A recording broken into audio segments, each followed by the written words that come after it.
ನಮಸ್ಕಾರ ಕರ್ನಾಟಕದ ಜನತೆ, welcome back to our YouTube channel. Finally Gruha Lakshmi ಯೋಜನೆ ಹಣ ಬರುತ್ತೆ ದಸರಾ ಹಬ್ಬಕ್ಕಿಂತ ಮುಂಚೆ ಅಂತ. ಸೊ ಎಲ್ಲ ಮಹಿಳೆಯರು ಖುಷಿಯಲ್ಲಿದ್ದರು.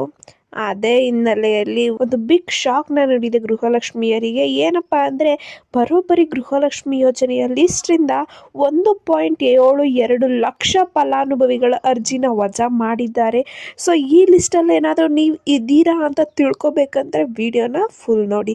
ಸೊ ಬನ್ನಿ, ವಿಡಿಯೋನ ಸ್ಟಾರ್ಟ್ ಮಾಡೋಕ್ಕಿಂತ ಮುಂಚೆ ನೀವೇನಾದರೂ ನಮ್ಮ ಚಾನಲ್ಗೆ ಸಬ್ಸ್ಕ್ರೈಬ್ ಮಾಡ್ಕೊಂಡಿಲ್ಲ ಅಂದರೆ ದಯವಿಟ್ಟು ಚಾನಲ್ಗೆ ಸಬ್ಸ್ಕ್ರೈಬ್ನ ಮಾಡಿಕೊಂಡು ವಿಡಿಯೋನ ಆದಷ್ಟು ಎಲ್ಲರಿಗೂ ಶೇರ್ ಮಾಡಿ ಅಂತ ಹೇಳ್ತಾ ಕನ್ನಡದವ್ರಿಗೆ ಸಪೋರ್ಟ್ ಮಾಡಿ. ಸೊ ಬನ್ನಿ, ವಿಡಿಯೋನ ಸ್ಟಾರ್ಟ್ ಮಾಡೋಣ. ಸೊ ನಮಗೆ ಗೊತ್ತಿರೋಂಗೆ ಗೃಹಲಕ್ಷ್ಮಿ ಯೋಜನೆ ಅಡಿಯಲ್ಲಿ ಒಟ್ಟು 1.28 ಕೋಟಿ ಜನ ಅರ್ಜಿನ ಸಲ್ಲಿಸಿದ್ರು. ಸೊ ಅದರಲ್ಲಿ ಬರೋಬ್ಬರಿ 1.21 ಕೋಟಿ ಜನರಿಗೆ ಹಣ ಸಿಗ್ತಾ ಇದೆ. ಏನು ಈ ಗೃಹಲಕ್ಷ್ಮಿ ಯೋಜನೆ ಬಂದ್ಬಿಟ್ಟು ರಾಜ್ಯ ಸರ್ಕಾರದ ಒಂದು ಜನಪ್ರಿಯ ಯೋಜನೆಗಳಲ್ಲಿ ಒಂದಾಗಿದೆ. ಸೊ ಸುಮಾರು 11 ಕಂತಿನ ಹಣಗಳನ್ನು ಇಲ್ಲಿವರೆಗೂ ಗೃಹಲಕ್ಷ್ಮಿ ಯೋಜನೆಯ ಫಲಾನುಭವಿಗಳು ಸ್ವೀಕರಿಸಿದ್ದಾರೆ. ಆದರೆ ಜುಲೈ, ಆಗಸ್ಟ್ ಮತ್ತು ಸೆಪ್ಟೆಂಬರ್ ಈ 3 ತಿಂಗಳಿನ ಹಣ ಇನ್ನೂ ಕೂಡ ಬಿಡುಗಡೆ ಆಗಿಲ್ಲ. ಸೊ ಆದ್ರೆ ಯಾರು ಬಿಡುಗಡೆ ಆಗಿಲ್ಲ ಅಂತ ಚಿಂತೆ ಮಾಡೋದು ಬೇಡ. ಯಾಕಂದ್ರೆ ನಾನು ಲಾಸ್ಟ್ ವಿಡಿಯೋದಲ್ಲಿ ತಿಳಿಸಿದ್ದೆ, ಲಕ್ಷ್ಮಿ ಹೆಬ್ಬಾಳ್ಕರ್ ಅವರ ಖುದ್ದಾಗಿ ಮಾಧ್ಯಮದವರೊಂದಿಗೆ ಹೇಳಿದ್ದಾರೆ. ಸೊ ಸದ್ಯಕ್ಕೆ ಸಿಕ್ಕಿರುವ ಮಾಹಿತಿ ಪ್ರಕಾರ ಜುಲೈ ತಿಂಗಳಿನ ಹಣ ದಸರಾ ಹಬ್ಬಕ್ಕಿಂತ ಮುಂಚೆ ಅಂದ್ರೆ ಆಯುಧ ಪೂಜೆ ಸಂದರ್ಭದಲ್ಲಿ ಹಣ ಬಿಡುಗಡೆ ಆಗಲಿದೆ. ಮತ್ತು ಆಗಸ್ಟ್ ತಿಂಗಳಿನ ಹಣ ದೀಪಾವಳಿಗಿಂತ ಮುಂಚಿತವಾಗಿ ಬಿಡುಗಡೆ ಆಗಲಿದೆ.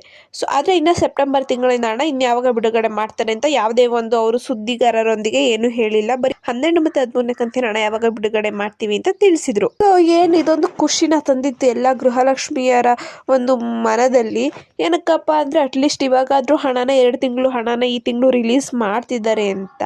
ಅದರ ಹಿನ್ನೆಲೆಯಲ್ಲಿ ಗೃಹಲಕ್ಷ್ಮಿ ಯೋಜನೆ ಒಟ್ಟು 1.2 ಕೋಟಿ ಜನಗೆ ಅರ್ಜಿ ಸಲ್ಲಿಸಿದ್ರಲ್ಲ, ಅದರಲ್ಲಿ ಬರೀ 1.21 ಕೋಟಿ ಜನರಿಗೆ ಹಣ ಸಿಗ್ತಾ ಇದೆ. ಅಂದ್ರೆ ಸರಿ ಸುಮಾರು 1.72 ಲಕ್ಷ, ಹತ್ತತ್ರ 2 ಲಕ್ಷ ಫಲಾನುಭವಿಗಳಿಗೆ ಹಣ ಸಿಗ್ತಾ ಇಲ್ಲ. ಯಾರಿಗೆ ಹಣ ಸಿಗ್ತಾ ಇಲ್ಲ? IT ತೆರಿಗೆದಾರರಿಗೆ ಎಂಬುದು ವಿಶೇಷ.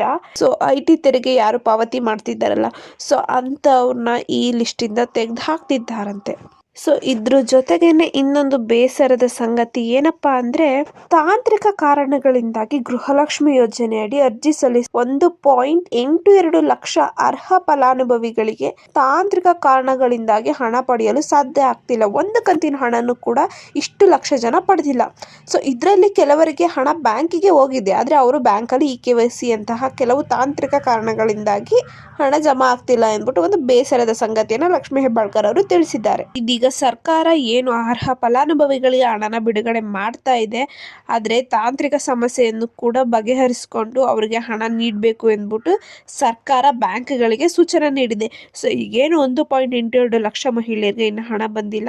ಸೊ ಅಂಥವ್ರಿಗೂ ಕೂಡ ನಾವು ಹಣನ ರಿಲೀಸ್ ಮಾಡಬೇಕು, ಯಾರು ವಂಚಿತರಾಗಬಾರ್ದು ಅಂತ ಸರ್ಕಾರ ತಿಳಿಸಿದೆ ಬ್ಯಾಂಕ್ ಅವರಿಗೆ. ಸೊ ಇದಿಷ್ಟು ಗೃಹಲಕ್ಷ್ಮಿ ಯೋಜನೆ ಬಗ್ಗೆ ಇದ್ದ ರೀಸೆಂಟ್ ಅಪ್ಡೇಟ್ಸ್. ಈ ಅಪ್ಡೇಟ್ ನಿಮಗೆ ಇಷ್ಟ ಆಯ್ತು ಅನ್ಕೋತೀನಿ. ಇಷ್ಟ ದಯವಿಟ್ಟು ಚಾನಲ್ಗೆ ಸಬ್ಸ್ಕ್ರೈಬ್ನ ಮಾಡ್ಕೊಂಡು ವಿಡಿಯೋನ ಆದಷ್ಟು ಎಲ್ಲರಿಗೂ ಶೇರ್ ಮಾಡಿ ಅಂತ ಹೇಳ್ತಾ, ಇನ್ನು ವಿಡಿಯೋಗೆ ಲೈಕ್ ಕೊಟ್ಟಿಲ್ಲ ಅಂದರೆ ದಯವಿಟ್ಟು ವಿಡಿಯೋಗೆ ಲೈಕ್ ಕೊಡಿ. ಏನೇ ಪ್ರಾಬ್ಲಮ್ ಇತ್ತು ಅಂದರೆ ಕಮೆಂಟ್ ಹಾಕಿ. ಕನ್ನಡದವ್ರಿಗೆ ಸಪೋರ್ಟ್ ಮಾಡಿ. ಧನ್ಯವಾದಗಳು.